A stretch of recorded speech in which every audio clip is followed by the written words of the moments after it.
Hey, what's going on, role players? It's the Bard here, and welcome back to the corner. Today we're going over part 2 of our Ranger analysis. We'll be covering Hunter and Beastmaster.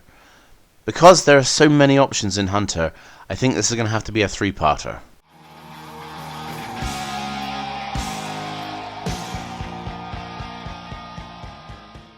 So let's not waste any more time with this. We've already gone over the actual mechanics of the core class, but it's time to have a look at the archetypes, starting off with Hunter Ranger and the Hunter's Prey ability. So you get to pick one of 3 for your Hunter's Prey. So first on the list is Colossus Slayer, and you'll get an extra D8 damage on any target that has already taken damage. This is actually one of my favourites. Even though it's only useful once per turn, it's still one of my preferred abilities. I think I like this one the most, probably because every DM I know cannot help but put in a big end bad guy. They always do. And Colossus Slayer is of the most use against that, for the simple fact it continues to work round after round. I would also suggest that it's probably a bit more useful when it comes to the fact that you can have single combats or multiple combats. So in either instance where you're fighting a lone creature or a group of them, at least your Colossus Slayer will still be of value. Giant Killer is one of those ones that I cannot really get on with.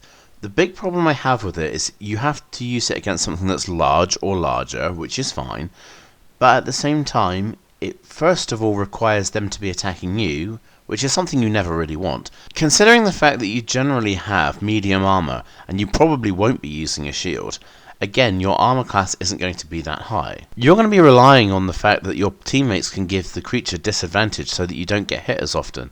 And again, you're not really meant to be the one who's taking all the attacks. This ability can be used regardless of whether you're hit or missed, but the important thing is they need to be within 5 feet of you.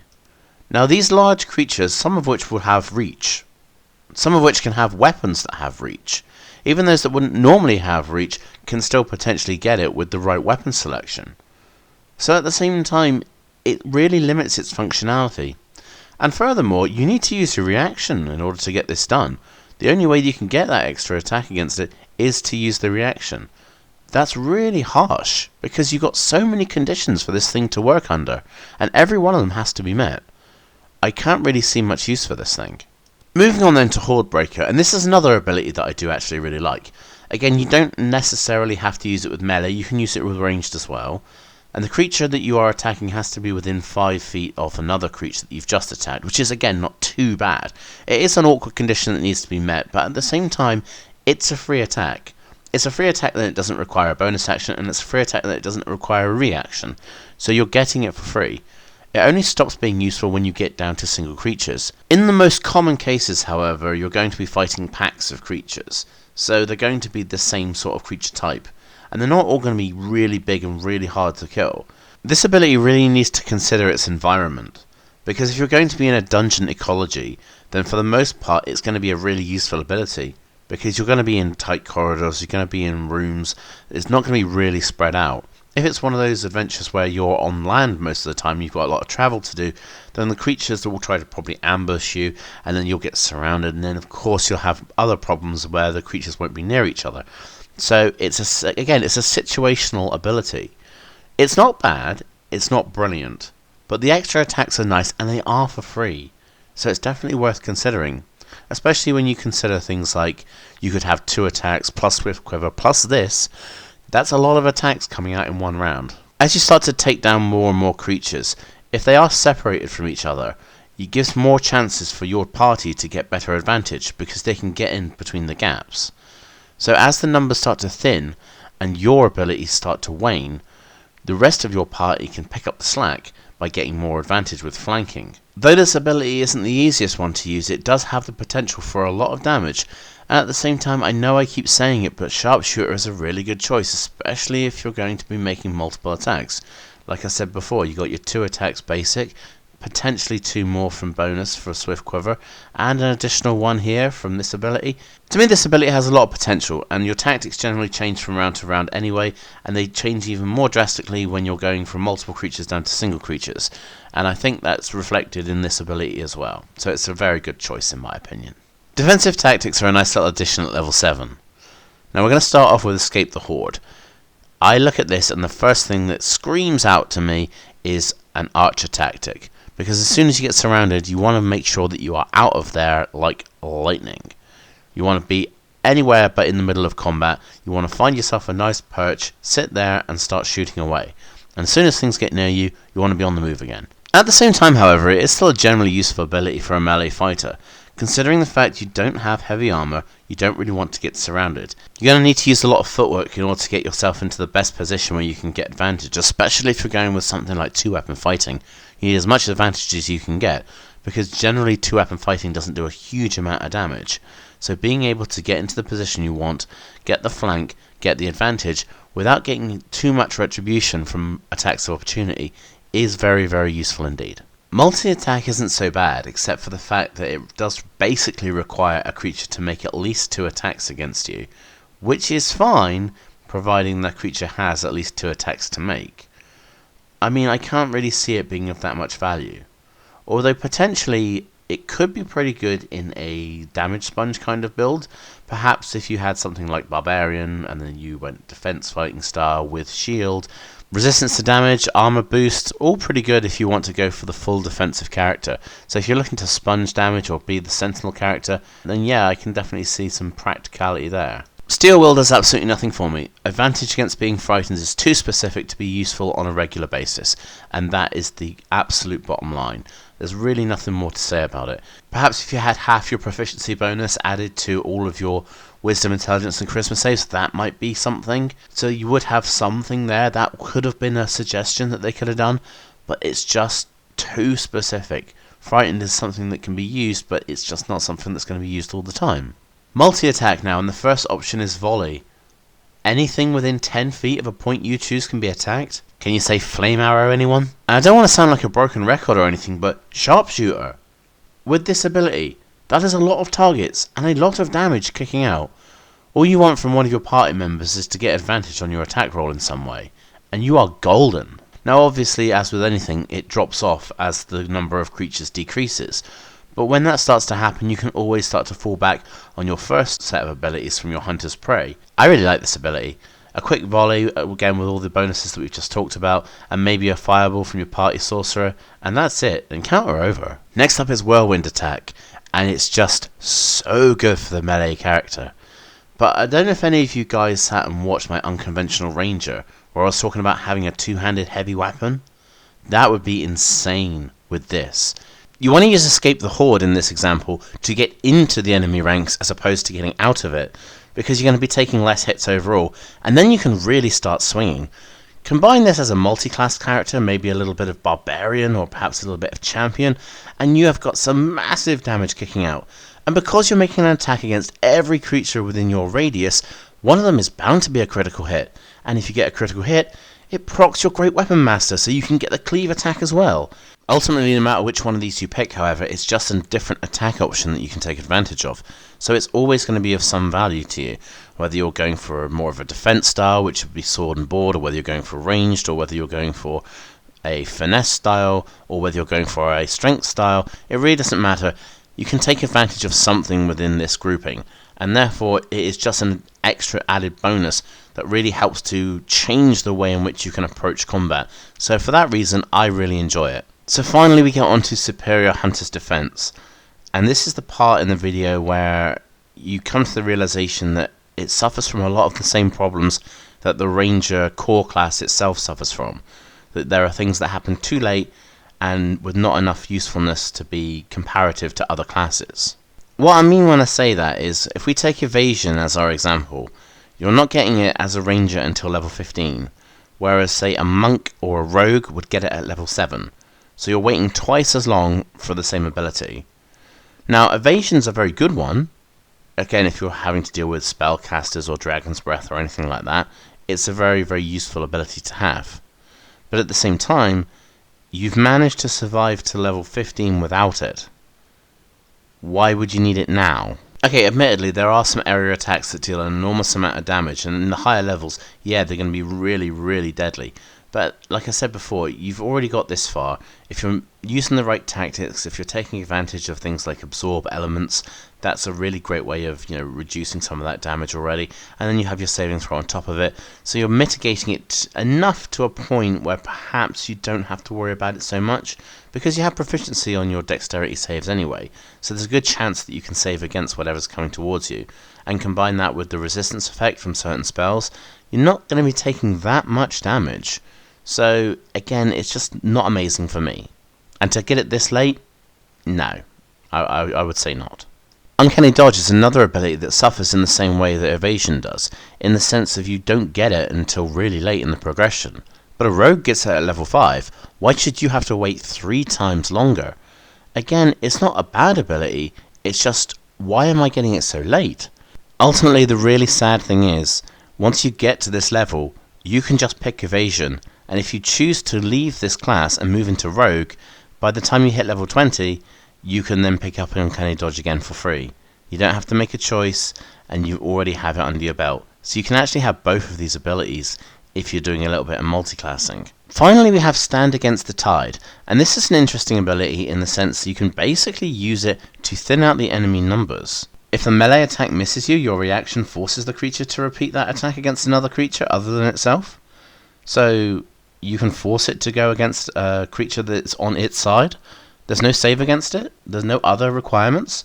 You just basically, if it misses you, you can make it attack someone else.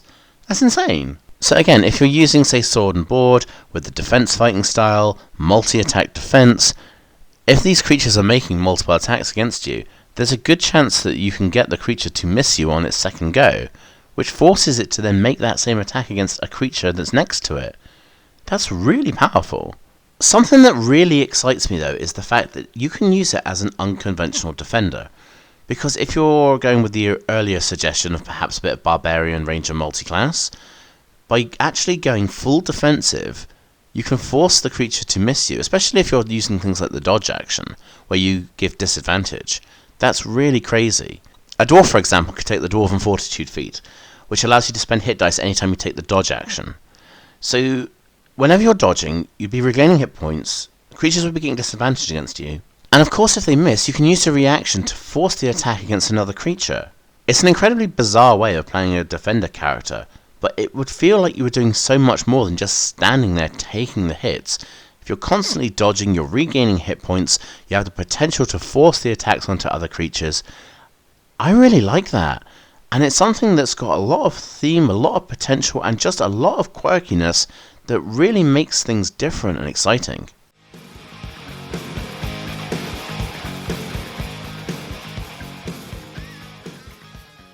So now we're moving on to Beastmaster. It's one of the few classes that has a companion that's really kind of focused on combat, and I want this class to be good. I want it to do well.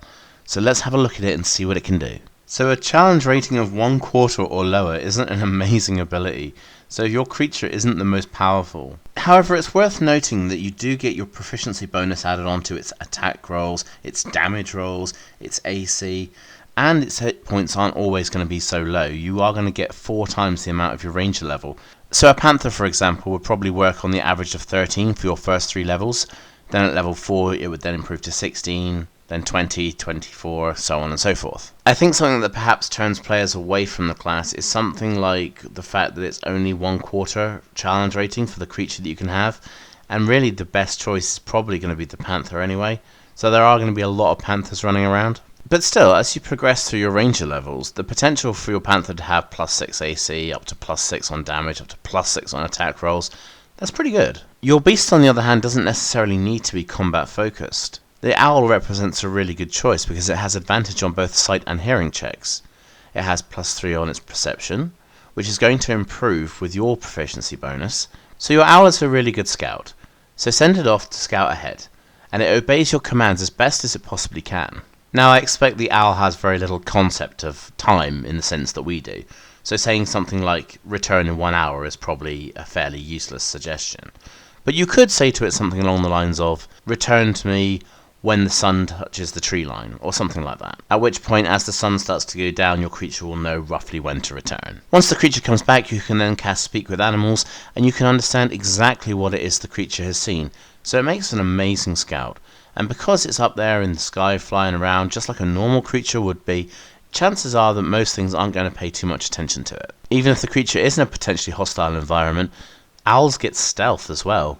And like we said before, it's going to get a bonus equal to your proficiency modifier. Furthermore, it's just a nice themed ability, very thematic in its approach. You want an ability that defines you, and having animal companions in this way is something that really gives you a unique characteristic, and it's just something that has a lot of role-playing potential.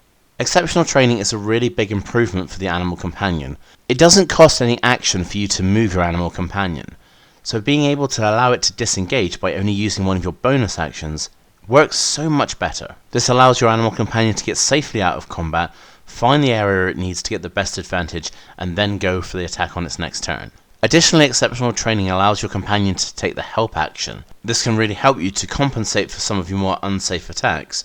For example, if you went with Great Weapon Master and started to use the -5 on attack rolls. That's just one example, but there are usually a number of situations where you're going to have disadvantage on your attack roll. At least by taking the help action, your companion can help you to get much more consistent attacks on your targets. All of the abilities that exceptional training gives you are functional in some way, and they're very, very important if you want to make full use of your animal companion. Take full advantage of this ability if you're going to go Beastmaster. It might not seem like a great deal, but it's a lot more impressive than people give it credit for. Bestial Fury provides your companion with another attack. You don't have to spend any more actions, you don't have to give up any more of your own attacks, it just gets another attack. You still get one of your own, you still get any reaction attacks, you still get any bonus action attacks if you're entitled to those. By this point in your progression, your animal companion already has +4 on attacks and +4 on damage because of your proficiency bonus. Again, when you combine this with something like exceptional training, you can get it to disengage from a creature, you can get it to then move far enough away. If you're using the Panther, then that thing can then make that 20-foot move, it can make its attack, potentially get the creature down on the floor, and still perhaps get the bonus action to get another attack on it, as well as still being entitled to the main attack from this ability. So you get a lot of damage out of your beast. Doesn't seem like it, but it does actually stack up quite well, and the more attacks you can put out, the better it is for everyone. Now, I really like share spells. I think it's one of those abilities that's probably going to get overlooked quite a bit. Spells like Absorb Elements can protect both you and your companion, as well as giving both of you a damage boost. Zephyr Strike, again, a damage boost for the both of you, where normally it would be basically only on one attack. But because you're sharing it with your animal companion, you essentially get 2 attacks. Ensnaring Strike works pretty much in the same way. If you make an attack and it doesn't work, then at least your beast can have a go and perhaps potentially get the creature to be ensnared with that. Now, I know this ability kicks in at level 15, but if you really wanted to, you could move out of Ranger into something like Sorcerer. Both you and your animal companion could have Mage Armor on all day if you wanted it. If you went into Sorcerer for 2 or 3 levels, you could get something like Enlarge. You could cast Enlarge on yourself, you could then give it to your animal companion as well. Both of you would increase in size and all of your attacks would deal additional damage as well. Even a 1 level dip into something like Hexblade, for example, could be a benefit to you. Because you could then go with Armor of Agathis, which you can have on yourself and on your animal companion, so lots of temporary hit points, lots of retributive damage. And you can cast certain things like Wrathful Smite, so both of you have the potential then to cause additional damage on your attacks and have the frightened effect on creatures. So the share spells ability is really good, and it really might be worth just outsourcing some spells from a few various different classes.